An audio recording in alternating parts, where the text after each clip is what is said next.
Thank you for listening to the Extraordinary Podcast. I appreciate you taking the time to check us out. It's really exciting to see the new subscribers signing up and downloading our latest episodes. I find it especially rewarding to see all the interest in our earlier episodes. I'm always in awe that anyone is actually listening. But if you are listening and enjoy what you hear, please take a moment this week to tell one of your friends about us and where to find us. Or better yet, share our link on social media. We still have a long way to go and need all the help that we can get exposing our message to a broader audience. So this is undoubtedly going to be one of my more controversial episodes. I've made an effort to present my perspectives from a learning mindset, but I know that a lot of listeners will disagree with my diatribe, so I want to apologize in advance if you find this to be offensive. My original concept for this episode included diving into politics and social justice issues, but I ultimately decided that what you're about to hear was more than enough. And even then, I struggled with putting this episode together, and then continued to wrestle with whether or not to even release it. But I ultimately made the decision because of a lack of perspective or dissenting thought on these issues. Virtually all the places that I used to go to get away from politics, news, and social issues, like Comedy Central or ESPN, have been overrun with political commentary and social dialogue that, quite frankly, I'm just not interested in. And I find it harder and harder to find any entertainment that takes me away from all these social and political agendas. So, if you're looking for a different perspective, or if this current state of affairs does not resonate with you, then maybe some of what you're about to listen to will. As you'll hear at the end, this episode was originally to be released at the same time as the My Morning Me Time episode. But I ultimately decided to go ahead and break them up by a week and release that meditation episode first. So, if this episode gets your heart rate up or gets you upset, just listen to that episode directly after this one, and you'll be right back into a proper state of mind in short order. Thank you for humoring me through this self-indulgent process. I welcome your comments, questions, and in this case, disagreements. I understand there will be many. We'll be back on Facebook Live this week with more constructive, productive, and effective ways to live a more extraordinary life. And if you or someone you know wants to remodel your home, life, or business, just let me know. I'm happy to help in a variety of capacities. And in the meantime, enjoy my thoughts on Construing COVID-19.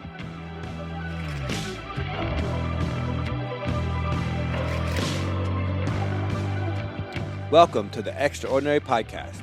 Thanks for taking the time to listen. This week is going to be a little different than our usual interview format, and it's going to be different for a few reasons. As continues to be the case with this adventure, there's been a lot of ups and downs, a lot of highs and lows. And it's really weird to have some of those happen at the same time. In the past few months, I've had some of my highest spikes in daily downloads, and one of my most recent episodes looks like it's ultimately going to be one of my most popular to date. But at the same time, some of my more recent episodes have fallen flat and not done that great, and my overall growth is still not meeting the expectations. But we continue to press forward. And as much as I dislike podcast episodes where the host just pontificates about their personal lives and waxes poetic about the issues of the day, well, that's exactly what I'm about to do. In this case, not only did I feel that the timing was appropriate, it was either publish this or nothing at all, because that's all I've got to work with this week. And I'll explain a little bit more about that. So why the format for this episode today? First and foremost, over the last 2 weeks, a half a dozen scheduled guests have either canceled or rescheduled or had some other conflict that prevented us from recording an interview or getting together. And along with that, another reason for this unique episode is that I've recently really been struggling with some issues around the COVID-19 virus and social media and some of my own internal conflicts and struggles. And so I wanted to share that with you today. And finally, hopefully this episode will serve as a cathartic process for me and allow me to kind of get this all out of my system and refocus my priorities on the 8 Keys to Great process that I'm working on in the book. So before I begin, I wanted to give some context and background to my personal situation. As I talk about this, I want it to be very clear that I'm not trying to change anyone's opinion about COVID-19, digital learning, or anything else I talk about today, other than just asking some questions that I've been thinking about. I think in a lot of situations, having a learning mentality opens our minds to truth more often than not. So on that note, let's talk about COVID-19. So to give you some perspective and background before we start, my wife suffers from an autoimmune disease, and she receives infusions about once every month or two that keep her immune system suppressed. She's particularly susceptible to all types of diseases and viruses. And my youngest child had open heart surgery at 1 year old and has Down syndrome, so which in theory makes her more susceptible to viruses and disease as well. So when we first heard about COVID-19, we took all the appropriate steps. And fortunately for us, we were already blessed with a lifestyle that allowed us to make these minor adjustments with very little inconvenience to our day-to-day lives. I think pulling the kids out of school was probably the biggest change or disruption to our normal schedule. And the rest of the world kind of did the same thing, right? Not just here in the U.S., but all around the world. We all braced for this pandemic of the century that was going to take out millions of people. And I remember hearing some of the projections, and it was pretty terrifying. Some of the numbers that they were predicting at the beginning of this pandemic. We were all told to flatten the curve. We went into isolation. We did all the things that we were supposed to do. So that's exactly what we did. All of us, we all took those steps.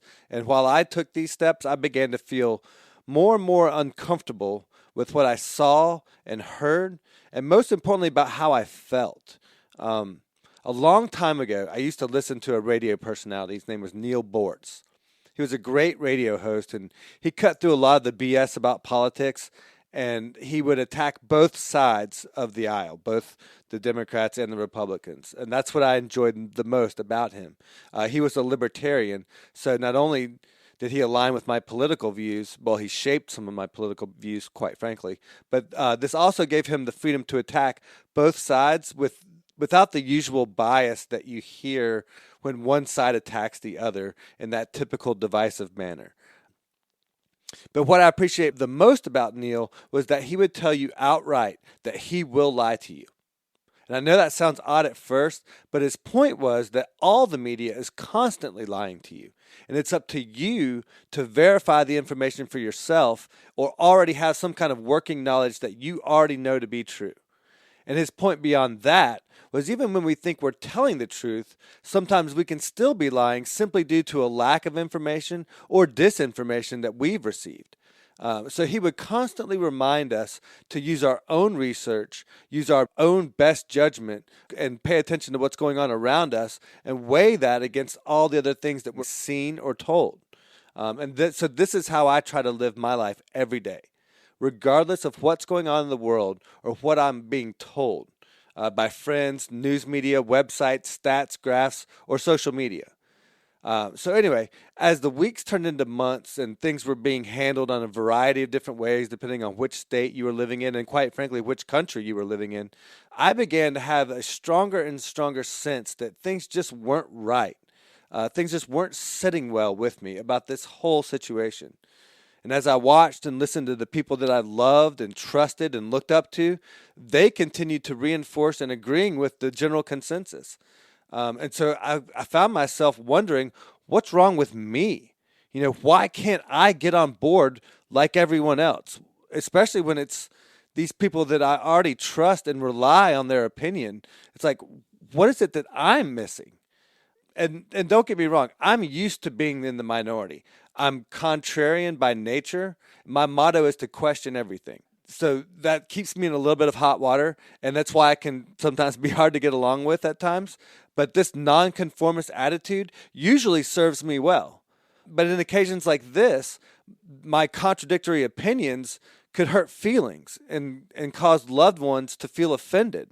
And so I was making a conscious effort kind of to not share my opinions too adamantly. Mostly because, and if I said this once, I've said it 100 times, no one really ultimately cares what your opinion is anyway. No one really cares about my opinion. And most certainly no one cares about what my short-sighted, uneducated opinion about COVID-19 might be. But in an effort to better understand this disease and knowing the potential harm that it could bring to my family, I started asking questions. And it's questions that I'm going to ask now. And these aren't necessarily questions that need an immediate answer. And to the contrary, some of these questions are just things to ponder and to consider over time. And as you observe the world around you and your immediate surroundings and your immediate family and friends, I only ask that you spend some time thinking about some of these questions. If you had no access to media, news, social media, or any information at all about COVID-19, what would your day-to-day activities tell you about the current state of this pandemic? Where is your closest hospital? If you were to get infected, where would you go? Have you been there?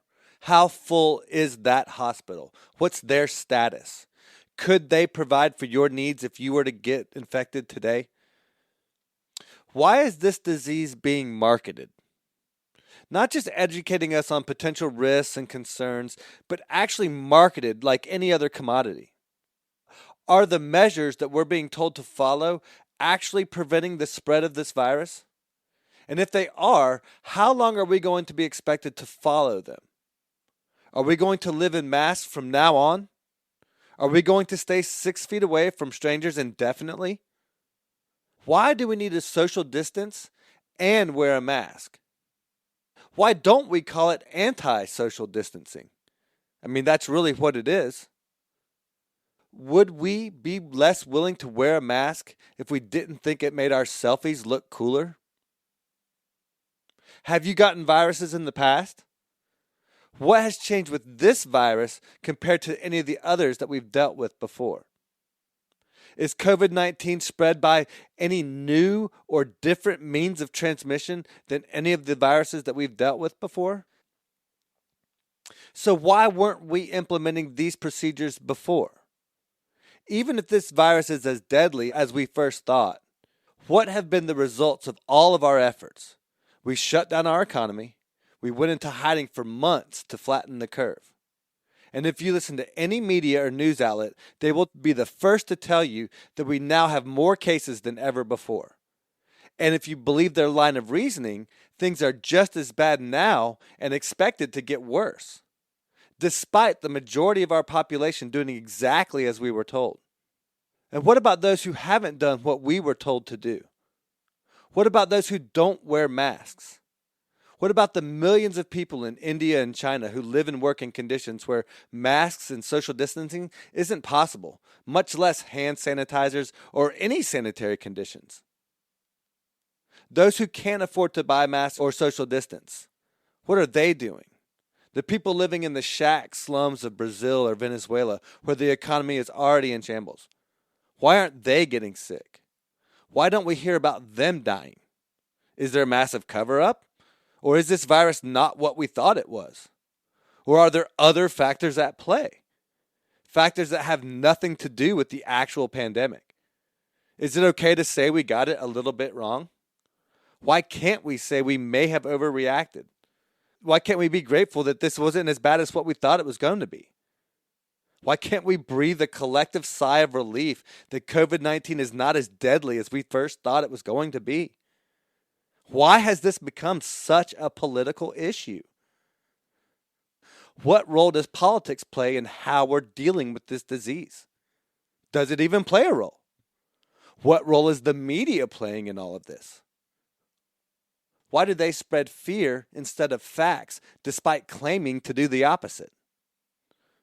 Why are reporters wearing masks when reporting the news when they've already set up a perimeter that would not only prevent someone from possibly spreading the virus, but more importantly, ruining their shot?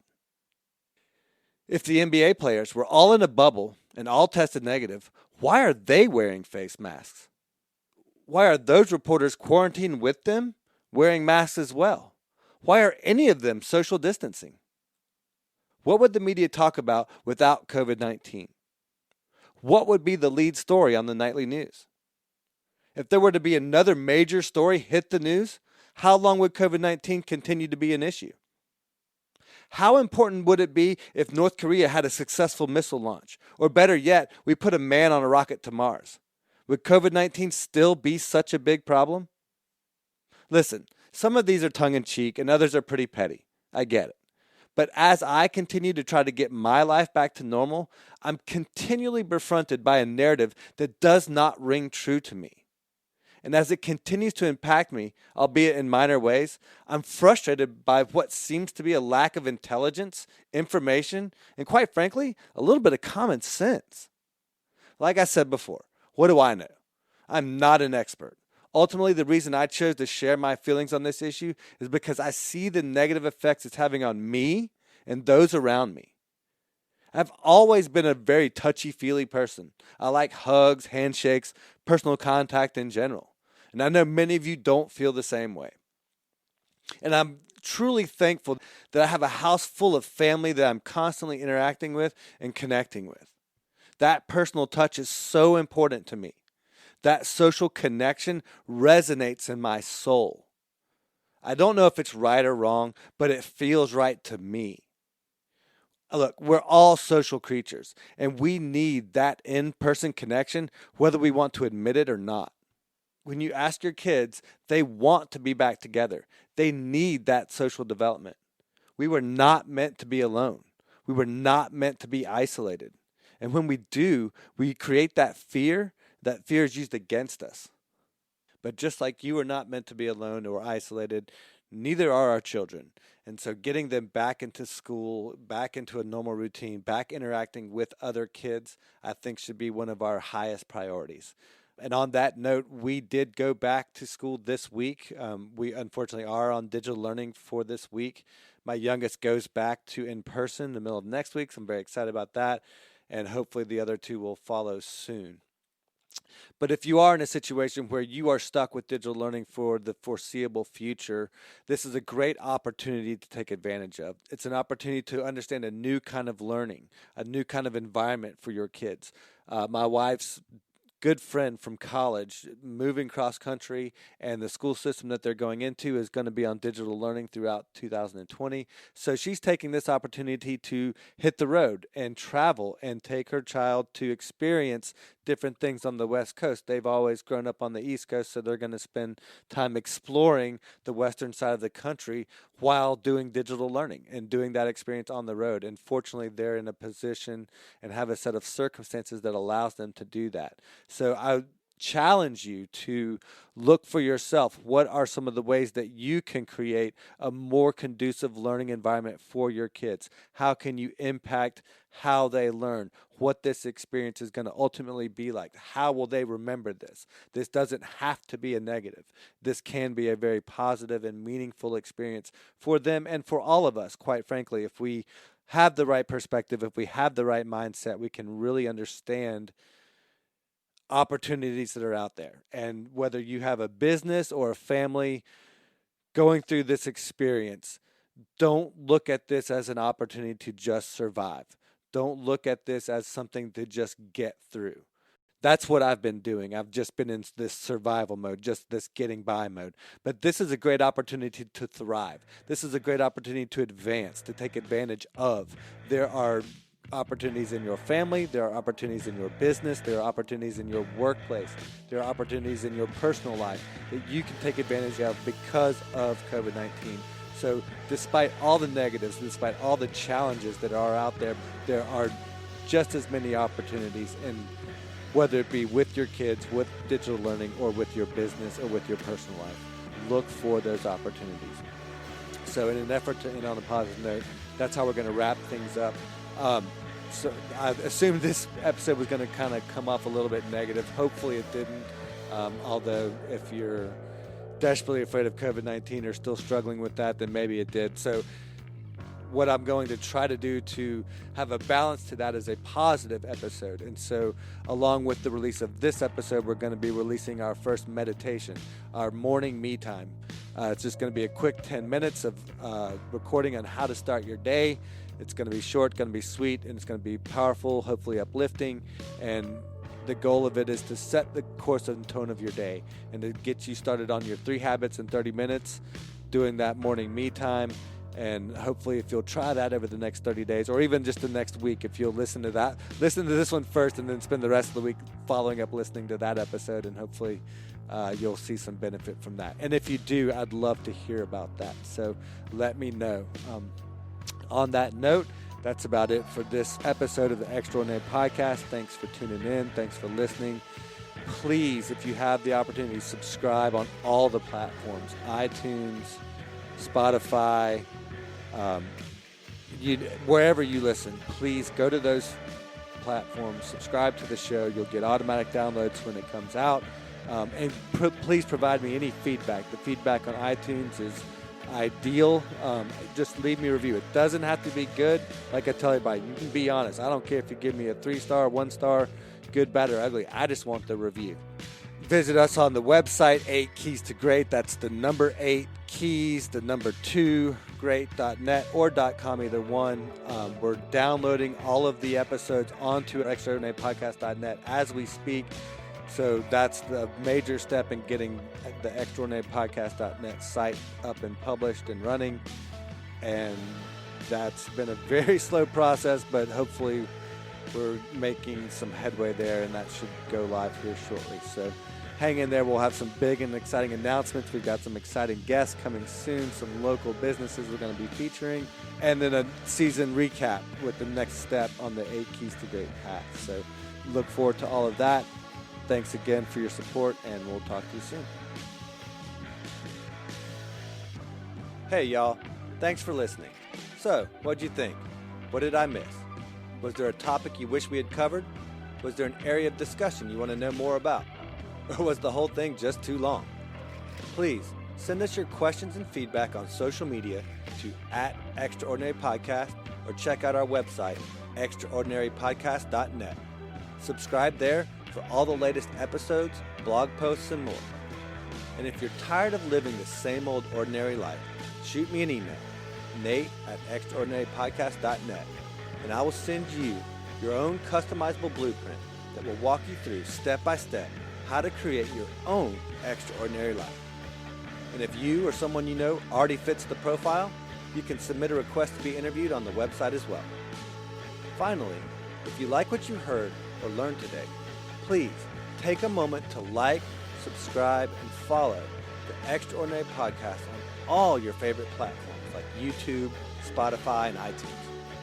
And if you feel inspired, show your support for the show by donating through Patreon. It is through this financial support that we are able to continue to bring to light ordinary people living extraordinary lives. Thank you for your support, and most of all, just being you. This is Nate G, and we'll see you next week.